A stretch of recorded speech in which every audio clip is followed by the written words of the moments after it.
वंदे मातरम, जय हिंद, जय भारत। आज ये गुफ्तगू, ये बातचीत मैं अपने कवि कुल से करना चाहता हूँ। कवि कुल के वो जो स्थापित कवि हैं, जो मंचों पर अपनी लगातार प्रस्तुतियाँ देते हैं, या वो नवोदित कवि जो आने की प्रक्रिया में सतत लिप्त हैं। उन तमाम रचनाकारों से आज की ये बातचीत करना चाहता हूँ। मन की बात कह सकते हैं इसको। एक बात है कि पिछले कुछ दिनों से मेरे से कुछ कवि नाराज़ हैं कि आप हमें अपने मंच पर आमंत्रित नहीं करते। जो विशेषकर जो मंच के स्थापित कवि हैं, वो इस बात को लेकर के मुझसे नाराज़ हैं। मेरे को शिकायत वो अनवरत कर रहे हैं कि आपने मेरा वहाँ से नाम कटवा दिया, ये कर दिया, वो कर दिया। पहली बात मैं ये क्लियर कर दूँ कि मैं कभी किसी का नाम नहीं कटवाता। यदि कोई कवि ऐसा है जिससे मेरे भाव नहीं भी मिल रहे हैं और आयोजक ने मुझसे ये कहा है कि उसको आपको आमंत्रित करना है भाई साहब, या हमारा मन है उसको सुनने का, तो मुझे ये लगता है कि ये आदेश माँ सरस्वती का है और मैं सरस्वती के आदेश की अवहेलना करूं, मैं ऐसा अपने आप में ना तो मैं इतना सक्षम हूं और ना मैं इस योग्य हूं कि मैं ये चीज़ कर सकूं। मैं हमेशा उन कवियों को भी बुलाता हूं जिनकी डिमांड होती है। अपने आयोजनों की बात कर रहा हूँ। हाँ, जब मैं टीम बनाता हूँ, तो मैं उन रचनाकारों को मंच पर या टीम में नहीं रख पा रहा हूँ इन दिनों, जो पिछले लंबे समय से मंच पर स्थापित रहे। मैं सन 2000 से काव्य यात्राएँ मैंने शुरू की। जून 2000 में मैंने पहला कवि सम्मेलन पढ़ा था, बतौर नया कवि, एक नवोदित कवि, मैंने पढ़ा था एक मंच। उसके बाद मैं अनवरत संयोजन की श्रृंखलाओं से जुड़ा। और क्योंकि ये कहना चाहिए कि बनियों के रक्त में होता है, तो वो मेरे भी रक्त में था। मैं शुरू से ही संयोजन की जो एक लाइन थी उसमें निकला। शुरू से अपने ही कार्यक्रम मैंने स्थापित किए, शुरू से कवियों को बुलाता रहा। ये आप मान कर के चलें कि 2000 से 2023 चल रहा है इस समय। लगभग 20-22 साल, 23 साल हम लोगों ने इस तरीके से मंच पर निकाले हैं। मैं अनवरत यात्राएँ करता रहा, अनवरत संयोजन करता रहा और उसमें उन तमाम बड़े रचनाकारों को आमंत्रण देता रहा, उनको बुलाता रहा जो मंच पर स्थापित हैं। केवल इसलिए कि मेरा मंच भी जमे और मैं ए श्रेणी के जो कवि सम्मेलन हैं, उनमें मैं बुलाया भी जाऊँ। एक हर एक कवि की इच्छा रहती है कि वो भी मुझे बुलाए, मैं भी उसके कार्यक्रमों में जाऊँ। लेकिन ऐसा हुआ नहीं। हुआ ये कि सिर्फ़ मैं बुलाता रहा, वो आते रहे, आकर के काव्य पाठ करते रहे और जाते रहे। उनको ये लगता था कि ये मेरा अधिकार है इस कार्यक्रम में आना, क्योंकि मैं एक अच्छा परफ़ॉर्मर हूँ, इसलिए सौरभ ने बुलाया। उनको ये नहीं कभी भी महसूस हुआ कि सौरभ को भी ऐसी आवश्यकता हो सकती है कि आप उसको अपने कार्यक्रम में बुलाएँ। उन्होंने हमेशा नज़रअंदाज किया, उन तमाम बड़े कवियों की बात कर रहा हूँ जिनको मैं बुलाता रहा या जिनसे मैं जुड़ा रहा। जब मुझे ये महसूस होने लगा कि अब वो मुझे अपने कार्यक्रमों में स्थान नहीं दे रहे और एक लंबा समय मैंने मंचों पर व्यतीत कर लिया, मैं एक अच्छा परफ़ॉर्मर हूँ, जनता मुझे सुनना चाहती है। जनता मेरी कविताओं को अपने मन से जोड़ती है, मुझे स्नेह देती है। मैं एक संयोजक भी हूँ, मैं एक अच्छा श्रेष्ठ संचालक भी हूँ। फिर क्या कारण है कि मैं उनके कवि सम्मेलनों में नहीं हूँ? क्योंकि उनकी एक टीम बनी हुई है और उस टीम में मैं नहीं हूँ। मेरे कार्यक्रमों में वो रहते हैं या रहने का अधिकार अपना मेरे ऊपर जताते हैं कि हमें होना चाहिए, एक बड़ा आयोजन हो तो हमें बुलाओ।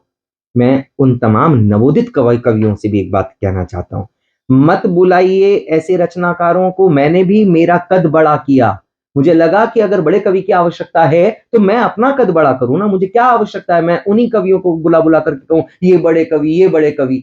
अगर वो बड़े कवि बनने को तैयार नहीं है, बड़ा वो होता है जो छोटे को भी सम्मान दे, उसको उचित अवसर दे। मेरी टीम आप कभी भी उठा करके देखें, मेरी टीम में अधिकांश नवोदित कवि रहते हैं। वो कवि जो अच्छे परफॉर्मर हैं, जिनको मंचों पर आना चाहिए। एक संयोजक कवि का ये दायित्व होता है कि उसका कार्यक्रम श्रेष्ठ हो। उसका एक दायित्व होता है उन तमाम आयोजकों के प्रति जिन्होंने उस कार्यक्रम में पैसा लगाया है। वो उनको छले केवल इसलिए कि मेरी टीम ये कवियों की है, ये गलत है। आप कब तक पुराने कवियों को एक ही तरीके के कवि एक ही आयोजन में पिछले 20-20 सालों से आ रहे हैं। जनता सुन-सुन करके ऊब गई, एक-एक शब्द वो परिवर्तित नहीं करते अपनी कविता का। जनता के सामने जब आप टीम लेकर के पहुँचते हो तो फिर ये कि ये टीम कीजिए, हमारी टीम में तो ये है, फलाँ है, ढिमकाना है। क्यों? उन कवियों को क्यों अवसर नहीं दिया जाता जो अच्छे परफॉर्मर हैं या उनका अधिकार है आने वाले मंचों पर अपने आप को स्थापित करना। मैं कोशिश ये करता हूँ, हम लोग एक बहुत बड़ा आयोजन प्रतिवर्ष करते हैं हिंदी साहित्य अकेडमी की तरफ से, कवि कुंभ। उसमें भी मेरी ये इच्छा रहती है, उसमें भी मेरा हेतु ये रहता है कि नए कवि जो स्थापित कवि हैं उनसे जुड़ें, अपनी प्रस्तुतियाँ वहाँ पर दें और ताकि जो स्थापित कवि हैं वो देखकर कि ये नए आने वाले लोग कैसा पढ़ रहे हैं, एक अवसर उन लोगों को मिले ताकि उनका चयन किया जा सके।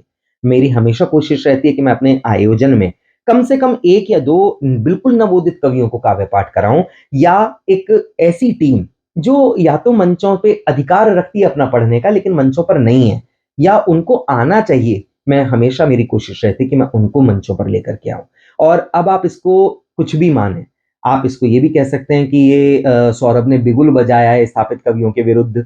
आप ये भी कह सकते हैं कि एक समर, एक युद्ध के रूप में सौरभ ने हमें चेतावनी दी है। मैं दे रहा हूँ चेतावनी। निश्चित तौर पर मैं चेतावनी दे रहा हूँ। जितने भी स्थापित कवि हैं, अगर उन्होंने नई कोपलों के लिए अपने द्वार नहीं खोले, तो ये निश्चित तौर पर ये मान लेना कि आने वाला समय आपका नहीं है। आप नवोदित कवियों को आमंत्रण तो दें। वो गीत आप लोगों को याद करना चाहिए जिसमें कहा कि कल और आएंगे नगमों की खिलती कलियां चुनने वाले, मुझसे बेहतर कहने वाले, तुमसे बेहतर सुनने वाले। ये आवश्यक है कि नई दस्तकों को आप आमंत्रण दें, नए लोगों को आप बुलाएं।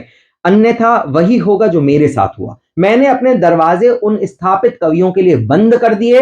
अब मैं बताता हूं कि स्थापित कौन, और आयोजक सुनते हैं और मेरे कार्यक्रम में आने के बाद उनको लगता है कि हाँ, जो पैसा हम लोग इनको दे रहे हैं ये हमारे साथ जस्टिस कर रहे हैं, उन कवियों को सुनवा रहे हैं जो वास्तव में जनता को सुनाए जाने चाहिए। वो तमाम रचनाकार क्यों जो एक अक्षर पूरी कविता में चेंज नहीं करते। 25 साल हो गए सुनते सुनते, 25 से 30 साल, एक अक्षर कई कवियों के ऐसे हैं जैसे रिकॉर्ड बजा दिया हो। आप क्या चाहते हो? और फिर ये चाहते हो कि हम आपको बुलाते रहें, बुलाते रहें, बुलाते रहें। आपके पास जो अपने स्थापित कार्यक्रम है, आपकी एक टीम बनी हुई है। आप नए लोगों को नहीं बुलाओगे, आप उनको नहीं बुलाओगे जिनसे आपके मन नहीं मिलते। आप उनके विरोध में काम करोगे। अगर किसी ने कहा कि फलां कवि मुझे चाहिए, तो आप कहोगे कि नहीं भैया हमारी टीम में तो ये हैं। ये गलत है।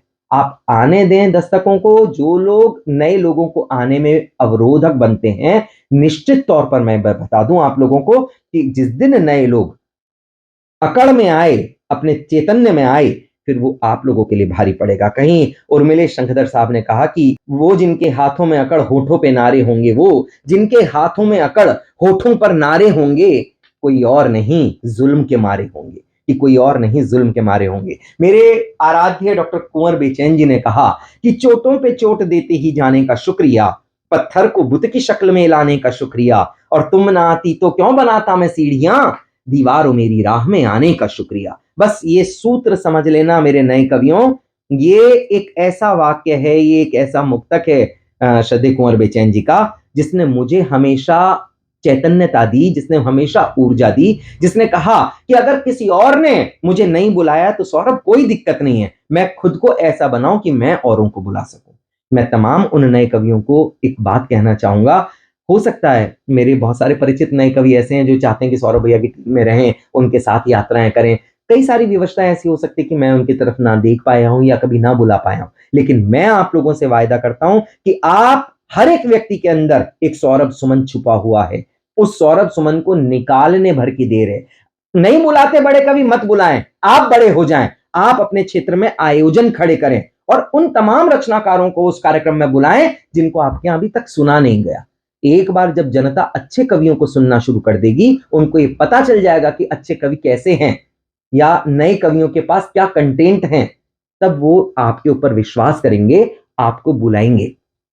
तो आइए दोस्तों, इस क्रम में मेरे साथ जुड़िए। जितने भी मेरे नए रचनाकार हैं जो निश्चित तौर पर मंच पर अपनी प्रस्तुति के माध्यम से आने वाले वक्त के बड़े कवि हैं, उनके अंदर के कवि को, उनके अंदर के संयोजक को जगने की आवश्यकता है। आप लोग जागिए। पूरा का पूरा देश, जहां जहां हिंदी सुनी जाती है, पूरी पृथ्वी आपका इंतजार कर रही है। आज भी आयोजन ज्यादा है, कवि कम है। बस ये धारणा अपने मन में आप बिठाना कि हम लोगों को अपनी आवाज जनता तक पहुंचानी है। हम लोगों को संयोजन के माध्यम से अपनी बात वहां तक पहुंचानी है। एक बार अपने मन के अंदर, अपने भीतर ये गुमान लेकर के आ जाएंगे कि हम पॉसिबिलिटी हैं, तो आप मंच पर दिखाई देने लगेंगे, आप मंच पर आएंगे। और मैं तमाम उन स्थापित कवियों से भी एक बार आग्रह करता हूं कि जैसी जैसी चोटें मुझे दी हैं, निश्चित तौर पर आपकी उन चोटों के लिए आभार व्यक्त करता हूं, क्योंकि आज मैं मंचों पर हूं। आप लोगों ने तो गोष्ठियों तक से नाम कटवाए, यहां तक की स्थितियां आई कि अगर दो का नाम एक गोष्ठी में है तो हमारे यहाँ के बड़े कवि ने कहा कि आप उन्हीं को बुलाओ, वो बड़े कवि हैं। ठीक है, स्वीकार। आप कहते हैं ना बड़े कवि, तब हम भी मानने लगे कि हाँ, हम बड़े कवि हैं। अपना कद हम लोग बढ़ाना इसलिए समझ गए, इसलिए जान गए क्योंकि वो हमारे लिए अपने अस्तित्व को बचाने के लिए नितांत आवश्यक था। तो आइए मेरे नई पीढ़ी के रचनाकारों, आपका बहुत-बहुत इस्तकबाल है, बहुत स्वागत है। पूरा मंच आपकी कविताओं की नई ऊर्जा की दहक को महसूस करना चाहता है। पूरी चेतना के साथ आएँ, मैं खुला हूँ, मेरा मंच खुला है, मेरा दरबार खुला है। वंदे मातरम, जय हिंद, जय भारत।